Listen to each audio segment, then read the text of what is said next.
The next article I wanted to talk about is titled GOP Lawmaker on Virus Research. I don't believe in evolution, I believe in God. This is written by Hemant Mehta on the Friendly Atheist website, so let's give it a read and see what it says. Representative Marjorie Taylor Greene, the conspiracy theorist and publicity hound who was banned from sitting on any committees because of her repeated support of violence against her colleagues, is still spreading lies that are designed to hurt as many Americans as possible. After saying months ago that the vaccine passports were actually a mark of the beast, quote-unquote, she's now claiming she doesn't believe any of the research that's been done on COVID because she thinks evolution is a hoax. She made the comments to Steve Bannon on Real America's Voice. Now, I wanted to watch this clip of her, but before we do, actually, I have that clip of her talking about the mark of the beast. I was going to do a story on the podcast about this when the time came, like when it happened, but I ended up 86ing that story because I had another story I wanted to cover. Okay, it's 53 seconds. Let me switch screens real quick and max this out. They want you to be required to have something called a COVID passport, and this would mandate your ability to be able to travel, your ability to be able to go to events, your ability to be able to buy and sell. Okay, I don't know your ability to buy and sell. How would a vaccine passport, quote unquote, limit your ability to buy and sell? That's bullshit. It's just the free market. United Airlines doesn't want you to get their passengers sick because you want to be a fucking idiot. So they're going to mandate that you bring your vaccine card to show that you've been vaccinated for everybody's safety. If you don't want to use United Airlines, there are other options. It's not going to limit your ability to fly. It's going to limit your ability to fly United. And it's the same with every other company out there. You want to see Green Day in concert, you're going to have that card. You want to see Tool or whoever else, you have to have that vaccine card showing that you're not a danger to the lives of the people around you. It's not going to prevent you from buying things. That is Conspiracy 101. And I asked the question earlier today, is this something like Biden's mark of the beast? Because that is really disturbing and not good. Is it Biden's mark of the beast? What does that mean? Biden's mark of the beast. Is she implying that Biden is the Antichrist with that? Why did she say Biden's mark of the beast? Doesn't the Antichrist come in and put the mark of the beast on people? Isn't that the claim? At a certain point, when you call so many things the mark of the beast, it becomes ridiculous and people stop believing you when you say it. How many things have people called the mark of the beast over the years? The vaccine, microchips, all this other shit, tattoos and all this shit. Constantly saying it's the mark of the beast, they're the Antichrist, it's a sign of the devil. Get over yourself.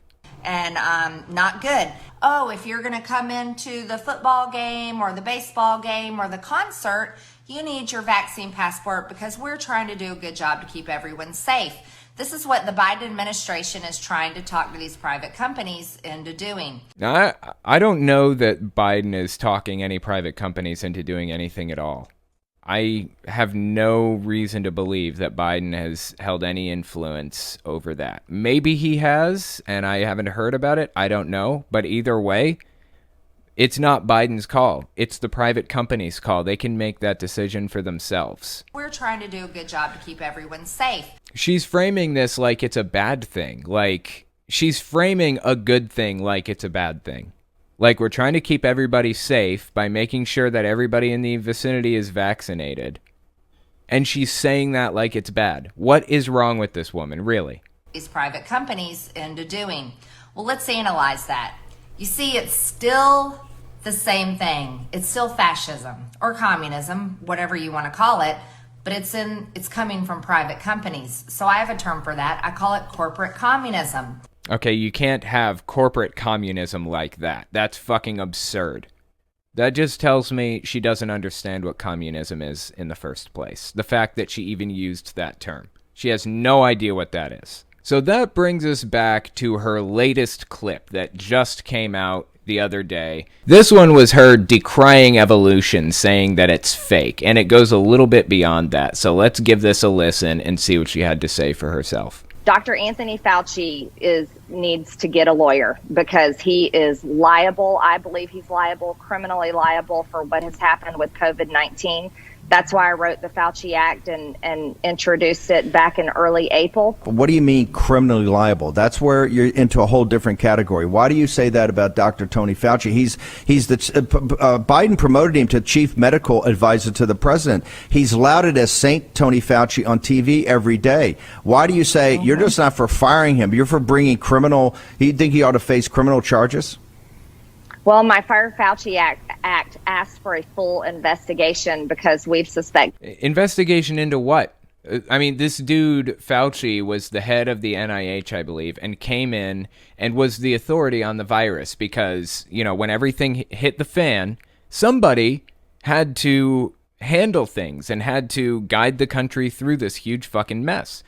And it just so happened that Fauci was the figurehead, the public person who stepped up and tried to help America through this, gave people advice, told them what was going on and how we can fix it and make things better.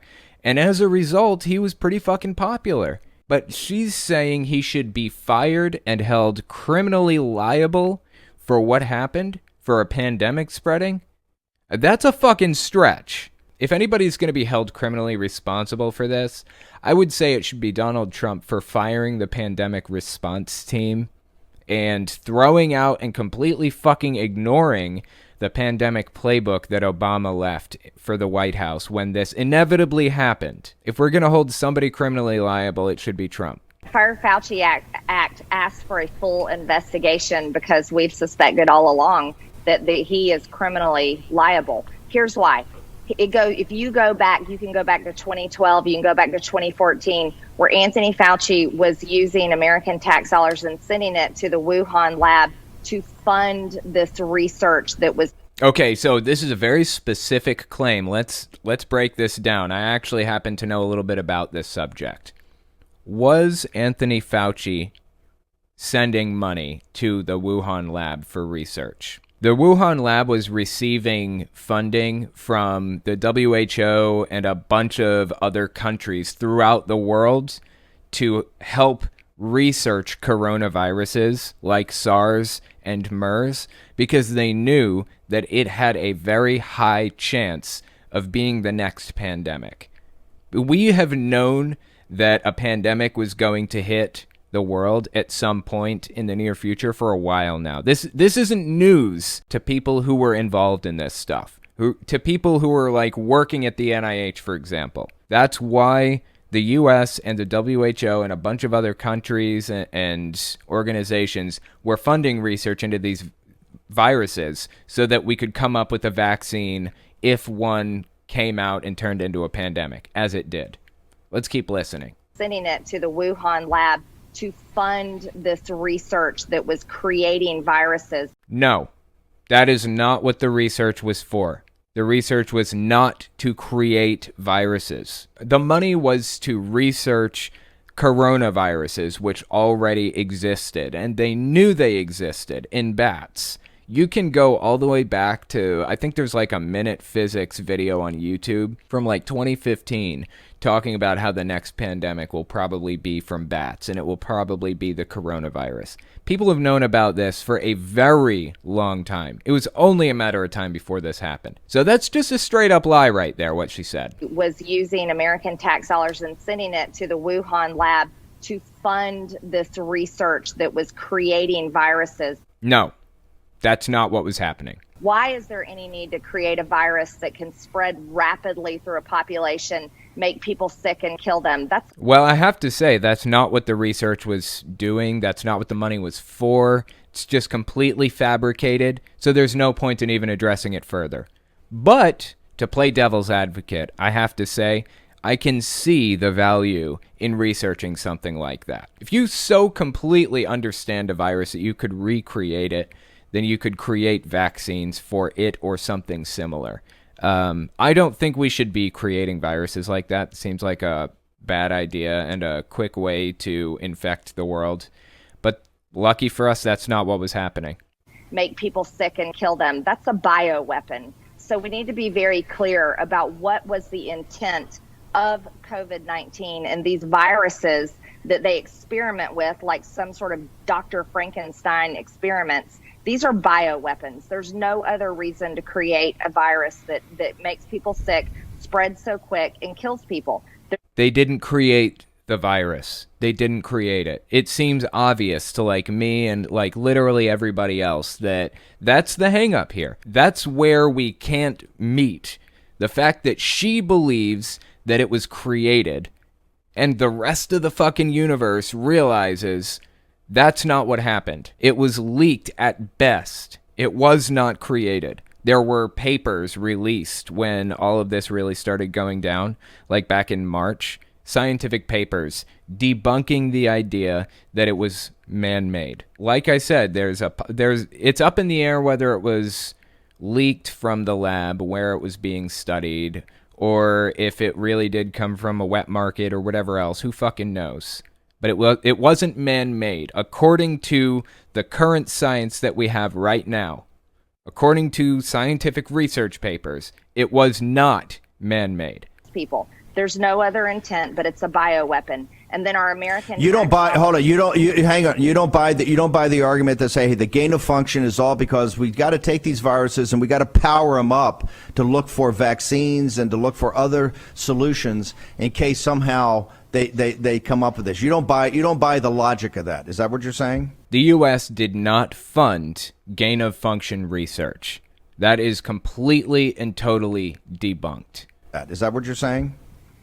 No, I don't buy it because I don't believe in evolution. I don't. Oh, okay. So what she's saying here, this is our real hang up, okay? This is the whole point of the video. I don't believe in evolution. She's saying viruses are incapable of evolving to gain function on their own. The only way that viruses ever gain function or appear at all is if man does it, basically. I don't believe in evolution. I don't believe in that type of so-called science. I don't believe in evolution. I believe in God. And there's these viruses were not making people sick until they created them and made them into weaponize these viruses to be able to attach to our cells and make us sick.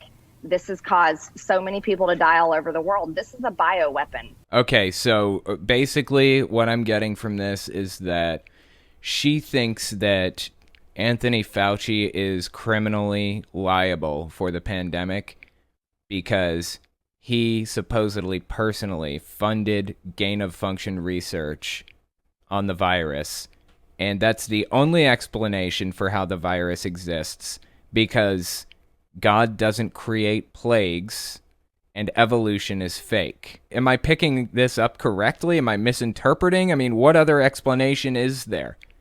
She's saying she doesn't believe in evolution, and God doesn't create plagues, thus ruling out every other possibility except for Tony Fauci is liable for this. You can call it, people can call it whatever they can for research and to create vaccinations, but there's no need for a vaccine if the virus doesn't make the human population sick to begin with. I just want to make sure I understand this. You're opposed to the gain of function which power up these viruses that are found in nature. I just want to make sure I understand that.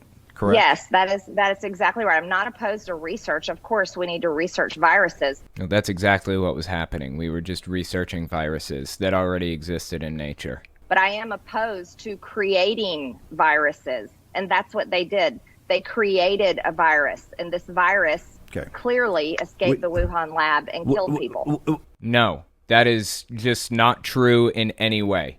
This has been debunked 1,000 times over by now. Let's read the article by Hemant Mehta and see what he had to say. This is a quote from the video clip we just watched. I don't buy it because I don't believe in evolution, the congresswoman said. I don't believe in that type of so-called science. I don't believe in evolution. I believe in God. This is Hemant Mehta. Who knew that viruses didn't hurt anybody until COVID came around? This will be shocking to many people who experience time chronologically. Besides the fact that there's no proof these viruses were created as a bioweapon, to say you dismiss research on the virus or vaccines because you don't accept science is telling. I know no one ever accused Greene of understanding much of anything, but her admission that she doesn't accept evolution because she thinks belief in God overrides it flies in the face of what many Christian scientists would say. Not that she cares. She's only speaking to her base of ignorant buffoons, and there's a reason she's speaking with Bannon instead of Fox News. She's too embarrassing even for Republicans.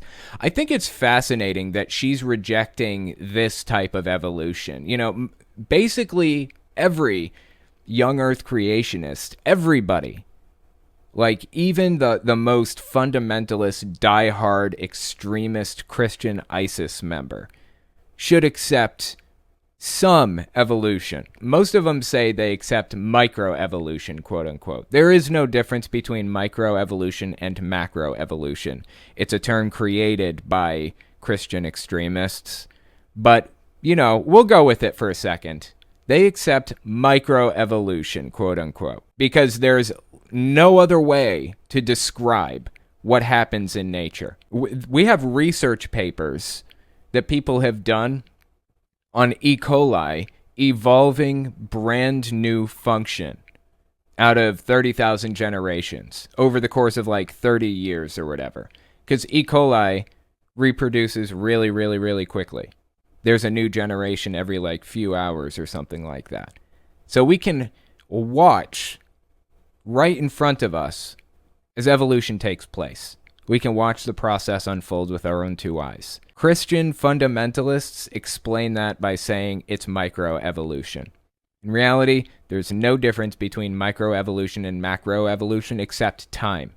That's the only difference. You just need, a couple million years to get those effects in larger organisms or in bigger populations or populations that have longer generations, that kind of thing. It takes longer.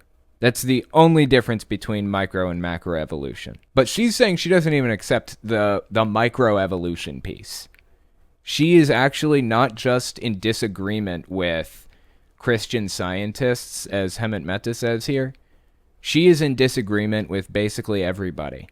Like every young earth creationist out there at least accepts microevolution. She is all ideology and no brain.